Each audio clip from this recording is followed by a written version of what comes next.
Let's go.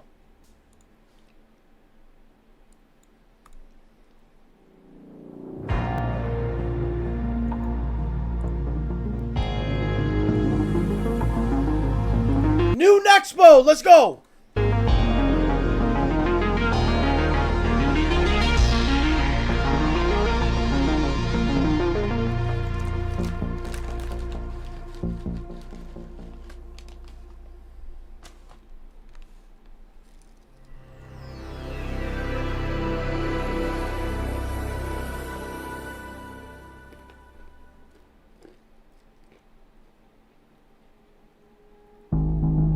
Everything used to be so much more simple. In 1995, a website was created by a man known as none other than Kevin TX.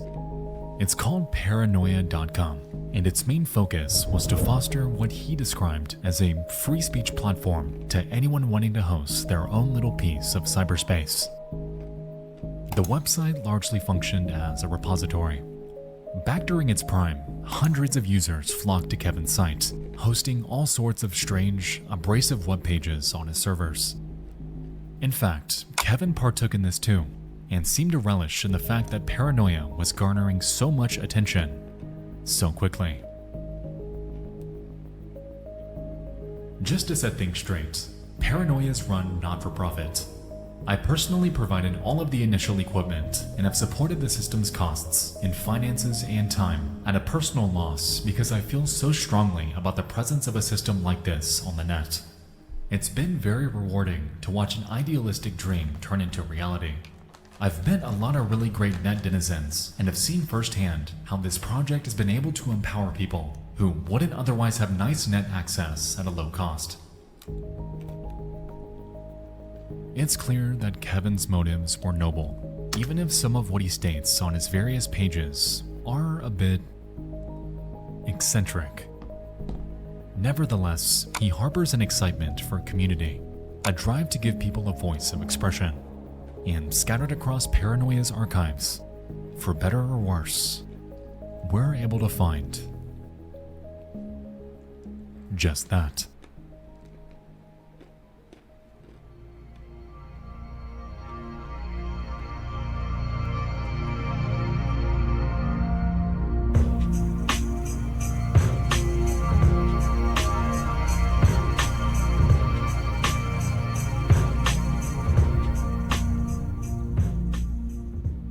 The world of Paranoia.com is expansive and contains some of the most random and bizarre content that I've ever seen.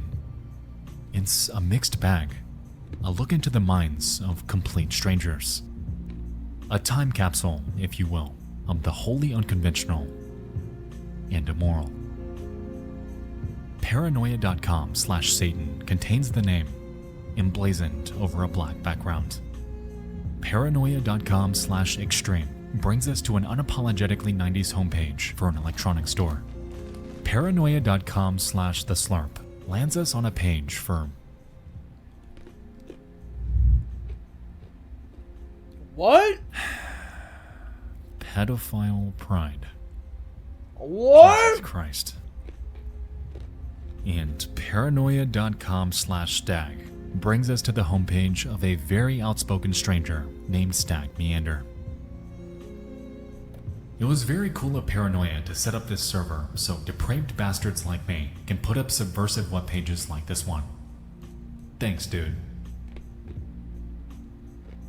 Of course, all of this is but a tiny sample of what you can find here. However, by now, I'm sure you all get the picture. Paranoia's reign over the internet throughout the 1990s was relatively big, and even gained the attention of major So this is like, okay. So this is like the 1996 version of Riot LOL streams. Okay.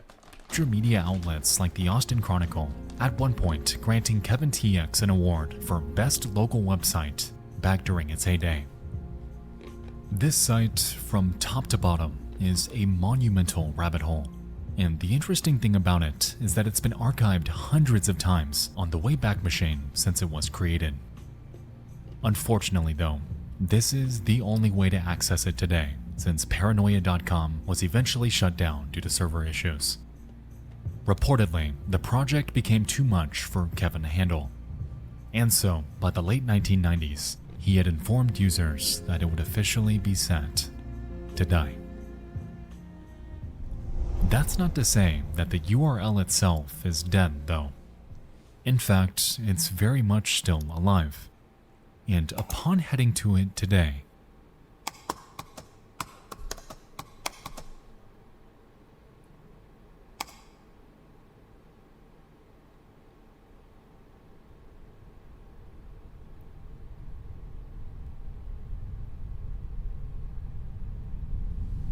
wait, that can't be right. P-A-R-A, yeah, that's right. There's no way this is the actual set. Nope, it's Disney. But I don't remember ever hearing about this, or watching, or playing, or experiencing anything remotely close to paranoia.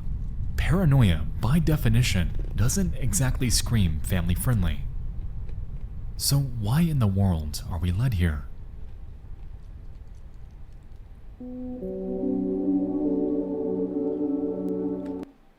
Could it just be as simple as like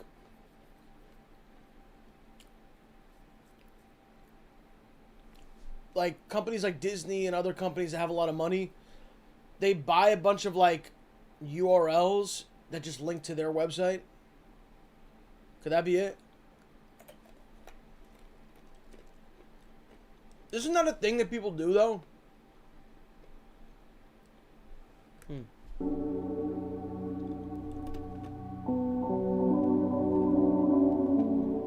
At 4 in the morning on February 18th of 2021, a Reddit user named Logical Elephant made their way to a subreddit called r/Internet Mysteries, a hub dedicated to uncovering oddities from the dark side of the net. Curious about a recent, almost random discovery they had, they inquire about Paranoia.com and its strange connection to Disney.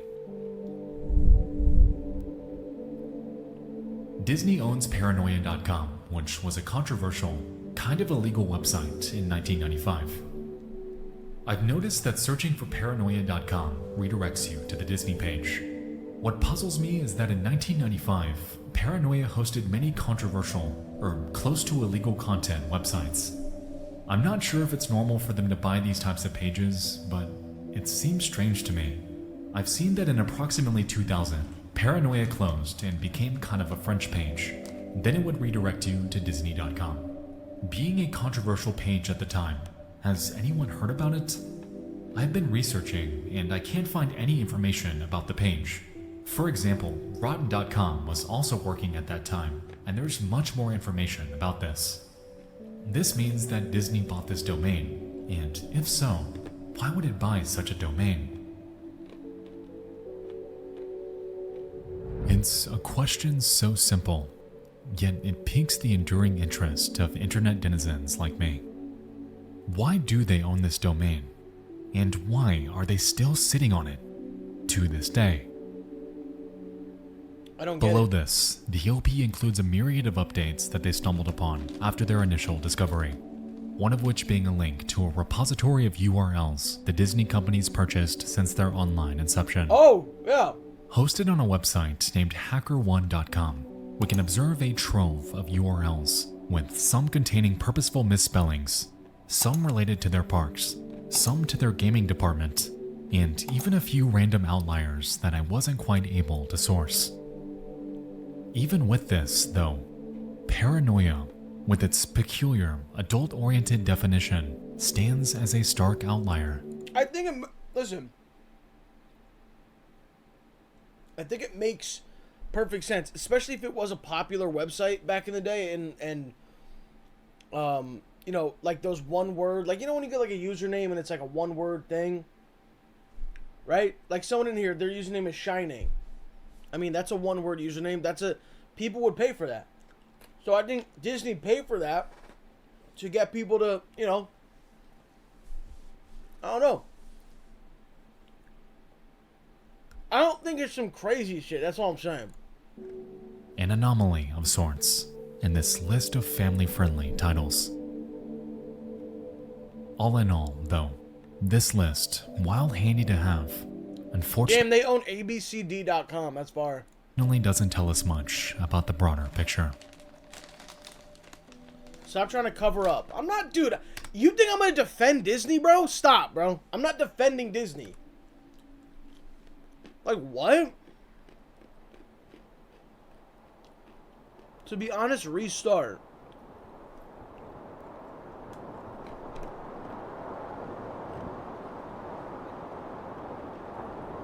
One week later. 1 week later from what?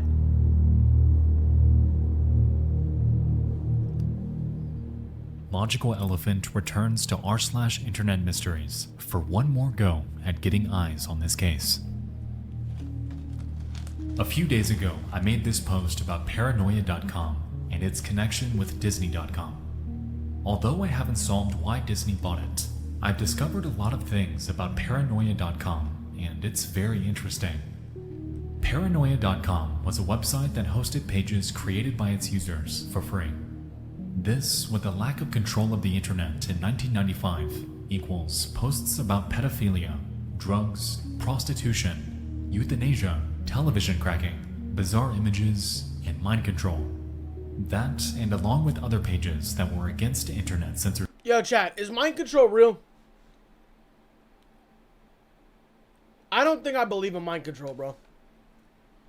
I don't know. I don't think I believe in that shit.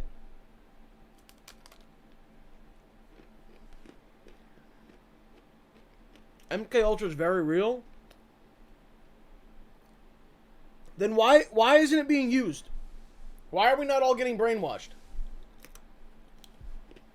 Or are we?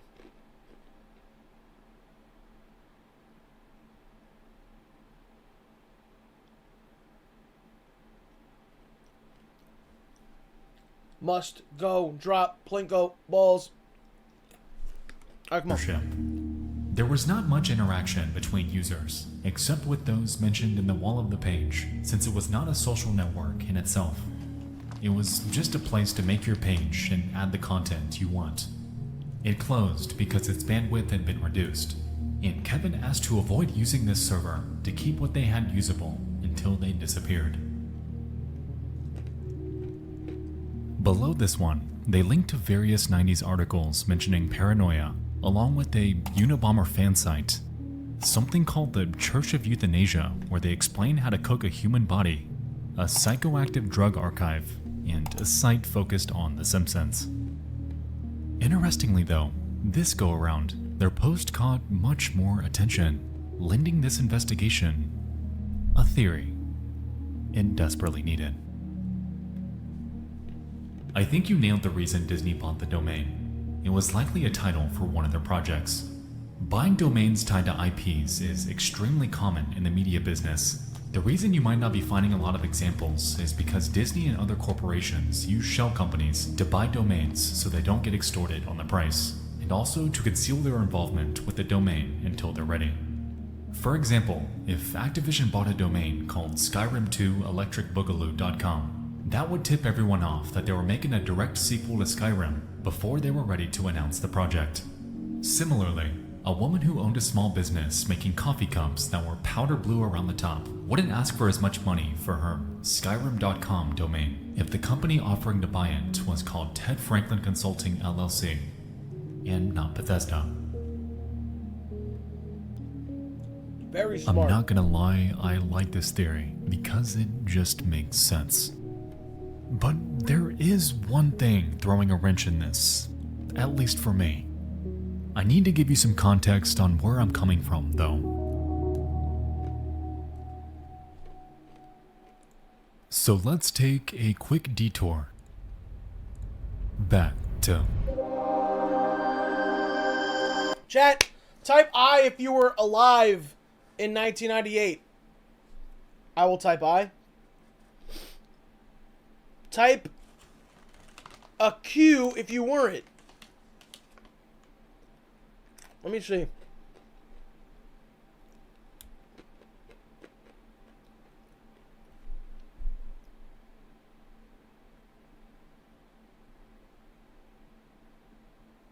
You're telling me that most of you were born in 1999, or dare I say, you're a 2000s baby. Which at this point, 2000s baby doesn't really mean anything. You're 24. But still. Wow.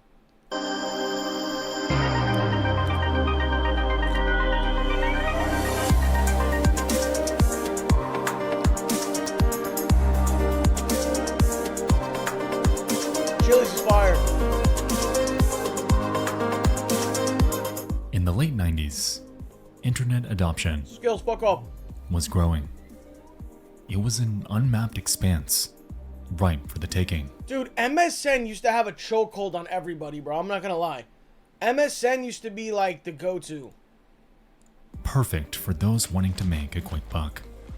Companies left and right swooped in, buying up hundreds, thousands of domain names centered around anything and everything you can think of. Pets.com, Broadcast.com, Ranch.com, Gandalf.com, MSN, eBay, Amazon, you name it. The stock market was growing at an unprecedented rate as even corporations and entrepreneurs with no prior internet experience were getting in on the action. Internet domains were currency, and those with an eye for business saw an opportunity. The gold rush was on, and for a while, things seemed to be going pretty damn good. People left their day jobs to trade stocks. Yo, this is off topic, but on topic with like internet shit. Can you get ChatGPT to like review like statistics or like data and then give you the basically the answers? Like, let's say I want to do like Amazon, because I just saw Amazon. Let's say I want to do like Amazon like drop shipping, right? So I want to figure out, oh, what product. Could I give them like, I don't know, like some kind of like, oh, look through all of these and tell me what's the best one you think? I don't know.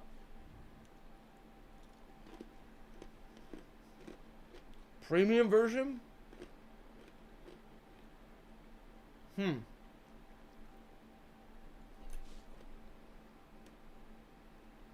Okay. Company valuations peaked. However, something was on the horizon. Something unforeseen. A little something called The hell is this?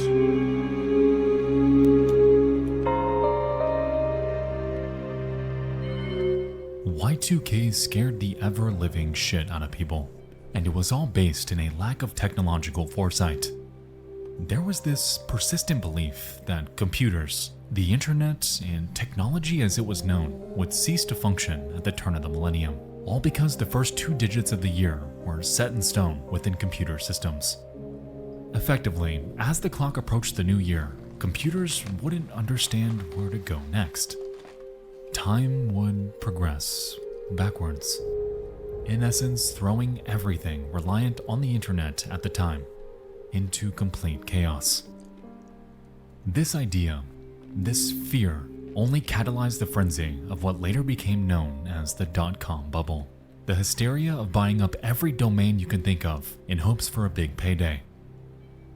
But as the year 2000 came and went, everything turned out fine.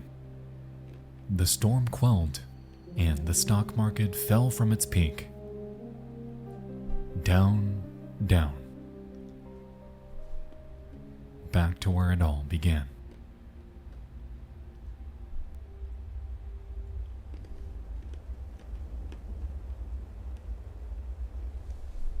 Hey, yo, Deathstrike, thank you for the raid. It's not out of the realm of possibility that Disney partook in this, even if Paranoia is a considerable outlier in the domains they purchased.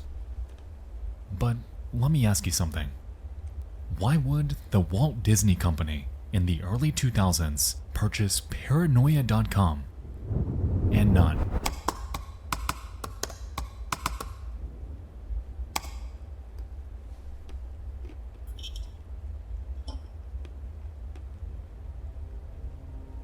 Aladdin.com is not owned by Disney.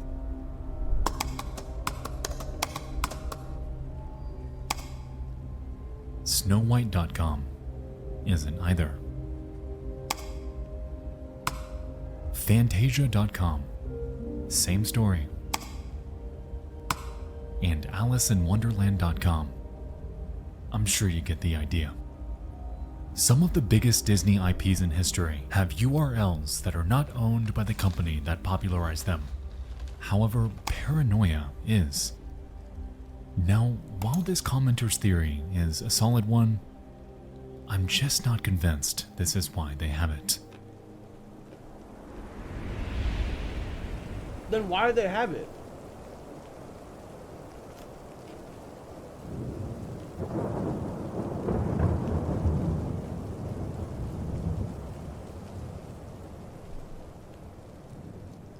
Over the years, whispers about this mystery have come and gone. Theories crop up, yet lead to nothing. It seems like it just wasn't getting the attention it needed. But it is weird.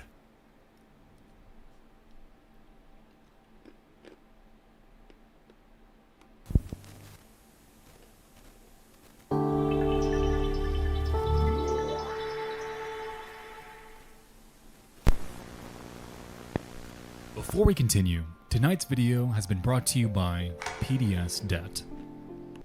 Personal loan that can every program /next for Get your bag, Nexpo. But I'm skipping the fuck out of that, bro. Be honest. Explain like I'm 5. Can someone tell me how come when you put the URL paranoia.com, it takes you to disney.com? Companies will buy domains that share names with their products so that if someone just types in the name of their product, they get sent to the company's website. In this case, Disney released a movie titled Paranoia, so they bought paranoia.com and set it to ship people to disney.com. Typically, they'll ship people to a page on their website related to the named product. But in this case, the movie's several years old and wasn't a success, so they aren't promoting it on their website, just dumping you on disney.com.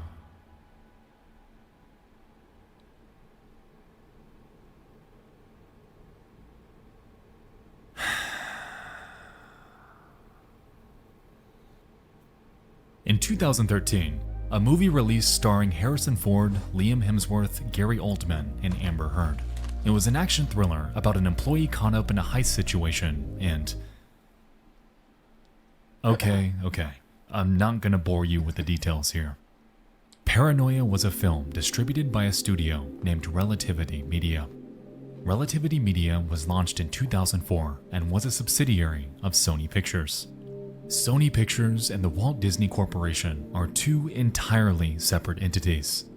And essentially, this theory, one that was accepted by the Redditor who asked the question, unfortunately isn't exactly true. It's not true. It's not true. That's not true. Like I said, whispers about this mystery have come and gone, and that's led to an inconvenient reality. Discussion about Paranoia and Disney.com is scant, and answers have been admittedly difficult to come by. With this, I'd like to pivot our tactics here. Instead of focusing on what's been said about this in the past, let's rather direct our attention right to the source.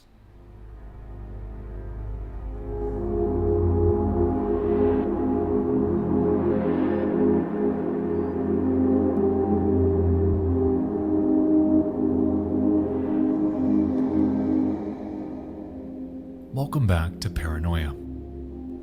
According to the Wayback Machine, it's been archived over 430 times since December of 1996. However, the major phases hinted at by Logical Elephant involved the years 1996, 1999, 2001, and 2002. Scrubbing through Paranoia's archives for ourselves, we're able to see that its early years were more or less uneventful. Kevin TX appeared to be growing his platform, and at a cursory glance, it seemed to be taken off. The structure of his front page mostly remained the same too, as Paranoia was nothing but a hub of sorts. Just for the odd and unconventional. In the year 1998, though, we can observe a pretty substantial change. There are only 2 archives during this time period.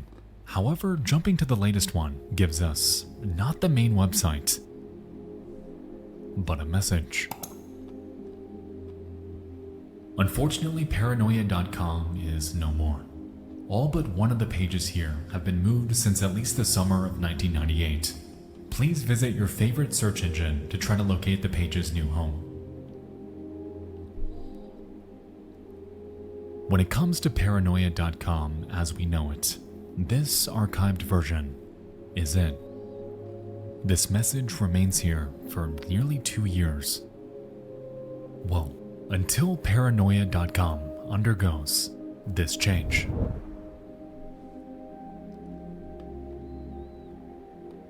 At first glance, this seems like your typical early 2000s homepage, just in French. Reminiscent of cyberspace titans like MSN and AOL, paranoia.com begins hosting news, stock information, the weather, and even offers its own email service. The interesting thing about this, though, is that the site actually doesn't go by paranoia at all, as all across the site, we see another title. It's something called Excite, and they appear to have offered a messenger, a mobile SMS service, and even custom profiles. Furthermore, the copyright information at the bottom of the page reveals a company of the same name, Excite Europe Limited. It's an interesting discovery, no doubt. However, it doesn't exactly tell us much about the Disney company or why they ended up buying this. What we do know, though, is that the original version of Paranoia wasn't actually purchased by them. It was something much less controversial. What? Unfortunately, archives of Paranoia's transition to this Excite branding only carry forward through April of the same year. 2002 is a complete dead zone, and then right here, on February 7th of 2003, we get our first glimpse of paranoia.com redirecting to Disney's hub site, called Go. Again, I have absolutely no recollection of an IP tied to the name Paranoia. Yet, to be fair, I was just 8 years old when they bought this. Kid me was probably just too busy. You know, being a kid, watching cartoons. And, most importantly... Well, that Excite website, though, was a website that showed, like, news and sports and stock, whatever. So, like, maybe when Disney got it at that time, they were just trying to, like, have, like, their own version of that. Like, the Disney Go was their version of that.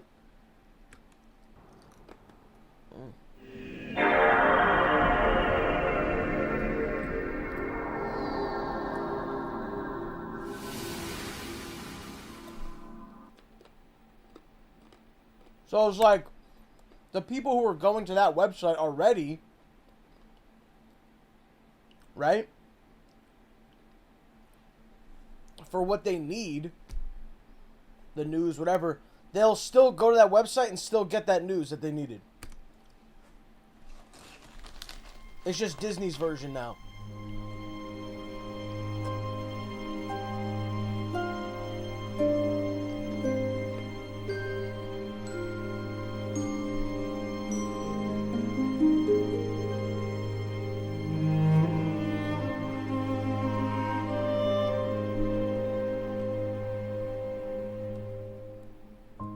In late 2002, Disney expanded its efforts into a myriad of entertainment mediums. Kingdom Hearts makes its debut. The Lion King premieres in IMAX. Epcot is celebrating its 20th anniversary, and a cartoon called Fillmore graces televisions for its short 3-year tenure.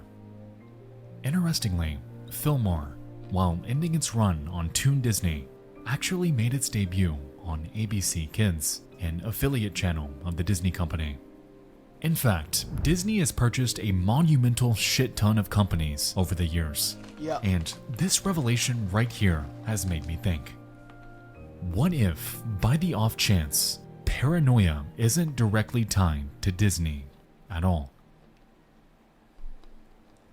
I mean, what if it's a random project of Boss Realty, A&E, ESPN, Catalyst Investments, Silver Creek Pictures, Buena Vista Games, Free... This is what it is.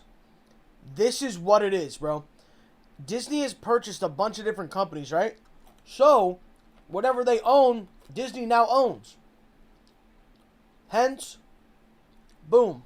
Form WLS7 KTRK13. What if this entire time we've been looking in the wrong place?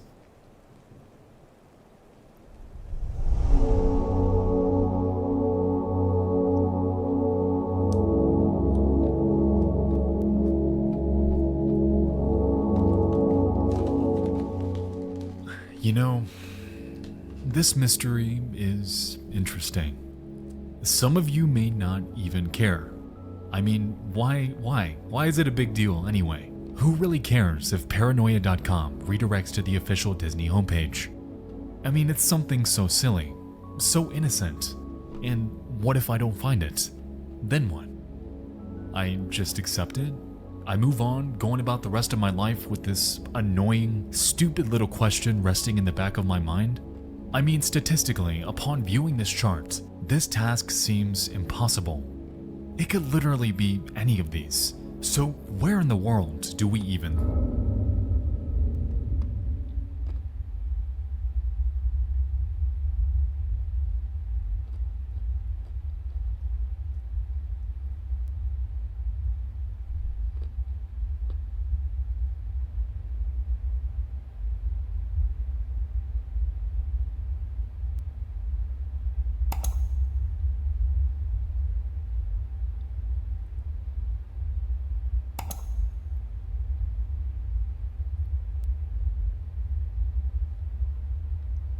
You figure it out.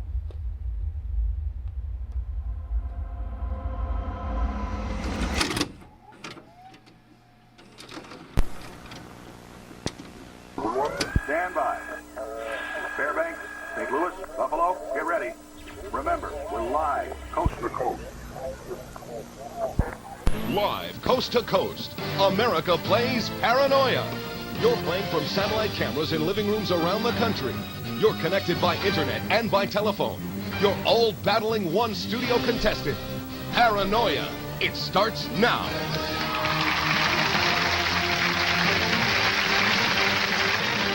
Yes, this is Paranoia, and I'm Peter Tamarkin, and we're coming to you live, coast to coast, with the most incredible game. There it is. To be honest, I'm not quite sure if this is it. But it feels like we're pretty damn close. This gotta be it. Late into this video script, a fellow investigative YouTuber named Kylie tipped me off on this show. And while she said she wasn't able to confirm anything, she had a hunch that we're getting there. In April of 2000, the Fox Family Channel premiered a game show. It involved 4 contestants at a time, 1 in the studio and 3 scattered around the world.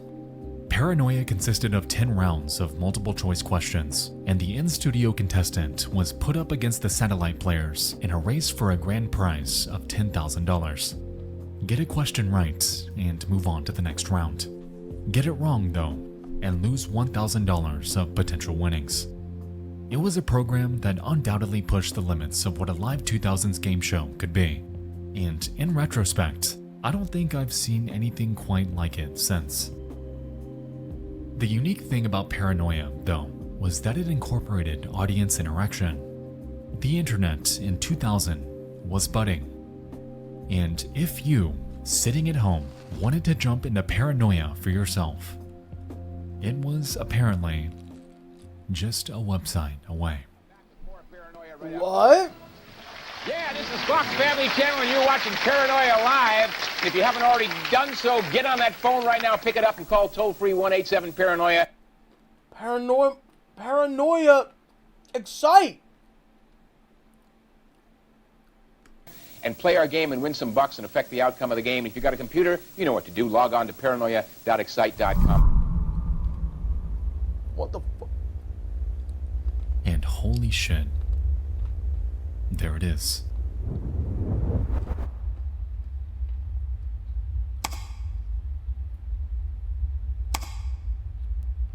Disney buys Fox Family.